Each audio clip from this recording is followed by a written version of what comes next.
आजकल लोग एक ही शिकवा करते हैं कि जी गुजारा नहीं होता, गुजारा नहीं हो रहा। हालांकि इनकम भी इतनी ज़्यादा है। जब लोगों की 3,000 तनख्वाह थी या 5,000 तनख्वाह थी और बहुत हद लोगों की जो ज़्यादा कमाई करते थे वो 10 से 15,000 रुपया कमाई करते थे, तब बहुत अच्छा गुजारा होता था और पूरा घर जो है वो खाने वाला होता था और कमाने वाला एक होता था। अब सारे कमा के भी गुजारा नहीं कर पा रहे। तो इसकी कुछ वजह जो मैं बताना चाहता हूँ, जो हमारे साथ भी बीती है। मैं शुरू करता हूँ उस जगह से।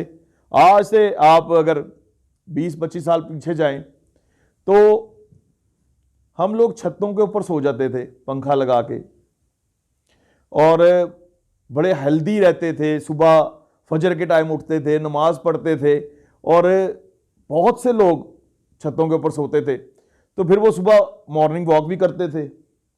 वो लोग बच्चे जो थे वो अपनी गेम्स भी खेलते थे और गेम्स खेल के आके स्कूल की तैयारी करके स्कूल जाते थे। तो वो बहुत अच्छा दौर था। और इसमें बचत कैसे थी, वो ये थी कि 5 कमरों में मुख्तलिफ एसी नहीं चलते थे। यानी जो एसी का खर्चा है, जो बिजली का खर्चा है, वो आपका बचता था। फिर लोग जो हैं वो, मैं अपना बताता हूं कि ईद के ऊपर ब्लैक जूता खरीदता था सिर्फ इसलिए कि स्कूल में भी पहना जाएगा। फिर जो हमने ईद वाले दिन सूट पहनना होता था, वो सूट सारी रात हम उसको देखते थे कि ये हमने कल सुबह पहनना है और उसको लटका के रखते थे बड़ा खूबसूरती से और उसको देख के बड़े खुश होते थे। आजकल बच्चों को आप 3 दिन होते हैं तो 6 सूट लेते हैं। हम तब 2 सूट लेते थे और वो 6 सूट में भी खुश नहीं होते, खुशी रही नहीं है। फिर जो हमें ईदी मिलती थी, हम उसके वो गली के अंदर बच्चे लगाते थे फ्रूट चाट, कोई खिलौने बेचने आ जाता था साइकिल के ऊपर। साइकिल के ऊपर डंडे के ऊपर खिलौने टंगे होते थे, पटाखे होते थे, पटाखे वाली गन होती थी, धागे वाली गाड़ियां होती थी, लच्छा होता था। तो इतनी पापड़ होते थे जो हम उंगलियों में ऐसे लगा लेते थे और हम बड़े खुश होते थे। और आजकल बच्चों को हजारों क्या लाखों रुपया ईद मिल जाती है, फिर भी वो खुश नहीं होते और फिर भी उनको मजा नहीं आता, क्योंकि बरकत उठ गई है। और बरकत कैसे उठी है इसके बारे में भी मैं आपको बताता हूं कि अल्लाह ताला कहता है कि सूद खाने वाला मेरे साथ जंग कर रहा है। जो सूद का काम करता है वो मेरे साथ जंग कर रहा है।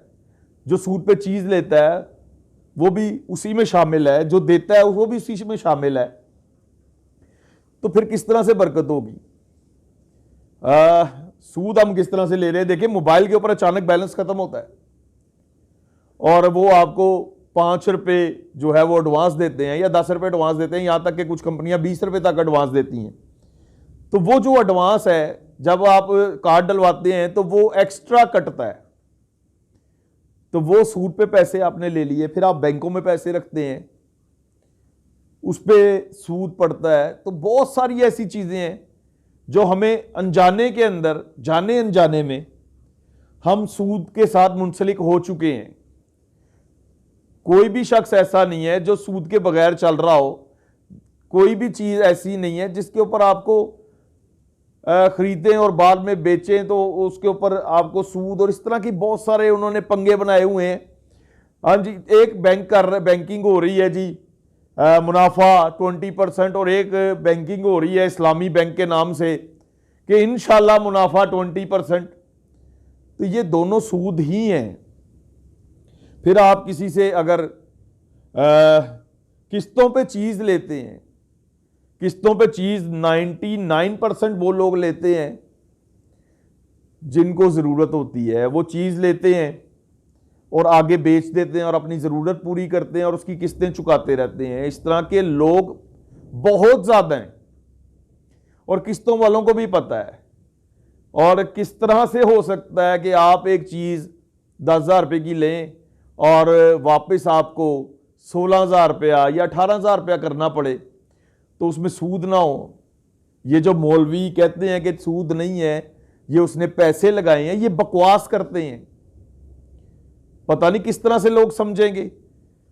हर बंदा उस मौलवी के पीछे लग जाता है जो उसके मुफाद की बात कर रहा होता है, जो उसके फायदे की बात कर रहा होता है। वो कहता है जी ये मेरे फायदे की बात कर रहा है।